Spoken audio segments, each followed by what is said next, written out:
Halo, assalamualaikum warahmatullahi wabarakatuh. Kembali lagi bersama saya, Agung.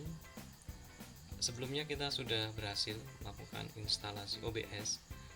Berikutnya kita akan membahas fitur-fitur apa saja yang ada di OBS. Oke, di sini terlihat tampilan monitor atau output yang akan dihasilkan dari aplikasi tersebut. Ini ada garis merah, ini kita bisa atur untuk besar dan kecilnya. Oke, kemudian di sisi sebelah kiri ada scene. Scene ini seperti folder dan kita bisa buat beberapa video dalam scene tersebut. Jadi nantinya kita akan compile scene tersebut. Kemudian ada source atau sumber video. Di sini maksudnya adalah kita mau ambil atau record video dari mana. Di sini akan ada beberapa pilihan. Tapi yang paling penting adalah display capture.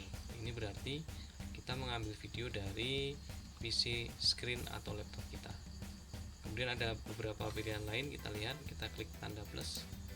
Ada audio input, berarti kita bisa input suara, kemudian juga menghasilkan suara.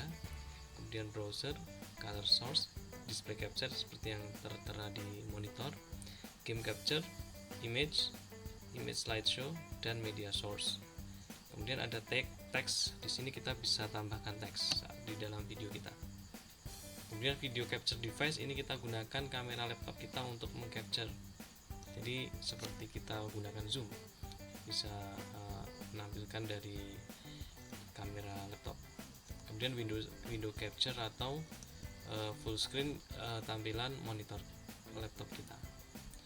Yang paling penting adalah display capture. Ini merupakan fungsi dasar untuk menggunakan OBS, dimana dia OBS akan merekam monitor atau monitor laptop atau PC kita. Kemudian apabila kita hapus untuk displaynya akan terjadi blank, karena di sini OBS tidak tahu harus mengambil gambar dari mana. Oke, kita coba tambahkan lagi display capture. Klik saja oke. Ini bisa kita atur tadi untuk besarnya, resolusi yang kita inginkan. Ini adalah tampilan full screen. Kemudian ada audio mixer. Di sini ada keterangan sound yang kita gunakan, mic atau juga speakernya. Kemudian scene transition. Ini kita ada beberapa pilihan. Di sini ada fade, kemudian swipe, slide, stinger, fade to color. Bahkan kecepatannya bisa kita atur 300 ms, berarti 300 milisecond. Bisa kita ubah ketik manual atau kita klik panah ini 350, 400. Kita gunakan standar 300. Kemudian kontrol, di bagian kontrol juga merupakan fungsi yang paling penting. Di sini ada start streaming, berarti kita memulai streaming. Kemudian di sini saya ada recording. Saat ini saya sedang melakukan recording untuk pengenalan fitur-fitur OBS. Kemudian start virtual kamera adalah kita menampilkan virtual kamera atau kamera yang ada di laptop. Kemudian studio mode. Nah, ini kita bisa melihat ada preview di program, kemudian ada output seperti ini. Ini hanya untuk tampilan. Kemudian juga yang paling penting adalah setting. Di sini ada beberapa pilihan. Yang pertama general. Kita bisa pilih bahasa Inggris atau apa. Di sini by default saya gunakan bahasa Inggris. Teman-teman bisa ganti dengan bahasa yang lain, menyesuaikan. Kemudian ada temanya, ada agree, dark default, ragni, dan sistem. By default saya gunakan dark. Kalau teman-teman suka yang lain, coba kita klik ragni. Nah, di sini ada perubahan. Tampilannya berubah. Kita kembalikan ke default.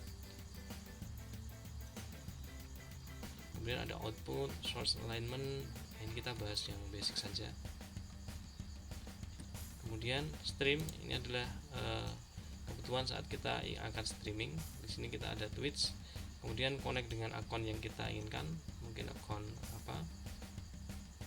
Kemudian untuk output, nah di sini merupakan video yang kita hasilkan dari OBS, kita akan simpan di mana. Kemudian spesifikasinya seperti apa. Yang terpenting adalah ini, recording path-nya kita akan simpan di mana. Di sini saya pilih di E, teman-teman bisa pilih di D atau di C, terserah. Kemudian untuk audio setting, ini untuk memilih audio yang kita gunakan, apakah dari laptop ataukah kita menggunakan mikrofon, atau terserah ada apa. Di sini ada 4 mikrofon yang dapat kita tambahkan atau gunakan. Kemudian untuk video, nah di sini ada resolusi 1920x1080, bisa kita ganti sesuai dengan kebutuhan kita. Kemudian output yang dihasilkan juga 1280x720, atau kita juga bisa sesuaikan seperti itu. Ini tidak dapat kita setting karena belum saya save. Coba saya save, kita lihat kembali di setting di video.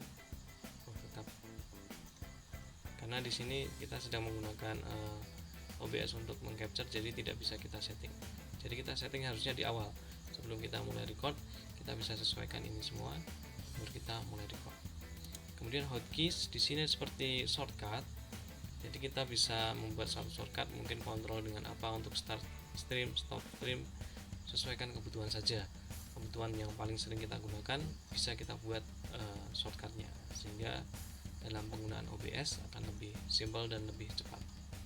Kemudian advanced setting, karena di sini kita masih beginner, sebaiknya kita menggunakan yang basic setting saja.